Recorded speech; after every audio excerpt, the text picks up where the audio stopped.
If you want to limit download speed in Chrome for testing, debugging, or simulating a slower internet connection, this is a super quick method that uses Chrome's built-in developer tools. You do not need to install any extra software and you can turn it off anytime.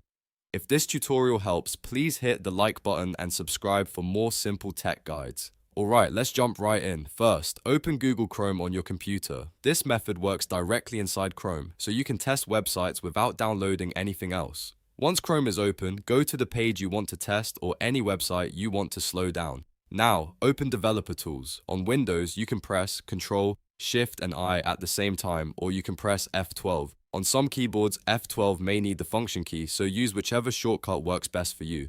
You should see the Developer Tools panel open on the side or at the bottom of the browser window. Next, look at the tabs along the top of Developer Tools and click Network. This is the section where Chrome shows network activity, and it also gives you access to speed throttling controls. If you do not see the network tab immediately, make sure Developer Tools is fully open and that you are looking at the top row of tabs.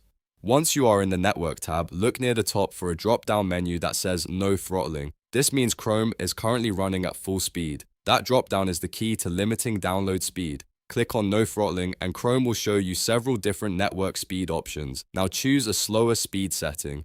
A good example is slow 4G, or if you want an even slower connection for testing, you can pick 3G. These options simulate a slower internet connection, which is helpful if you want to see how your website behaves for users with limited bandwidth. Depending on your version of Chrome, the exact names may vary slightly, but the idea is the same. After selecting the slower speed, refresh the web page. You can press Ctrl and R on Windows or use the refresh button in Chrome. Once the page reloads, you should notice that images load more slowly, videos buffer more gradually, and scripts and page elements take longer to appear. This gives you a realistic way to test how your site performs under slower conditions. This is especially useful if you are a web designer, developer, content creator, or anyone checking how a page behaves on a weaker connection. You can use it to test load times, layout shifts, image optimization, and general performance.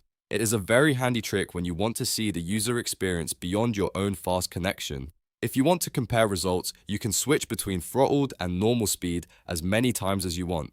Just open the same drop-down again and choose a slower option or return it back to no throttling. As soon as you switch it back, Chrome will return to normal speed behavior. One very important thing to remember is that this speed limit only works while Developer Tools stays open.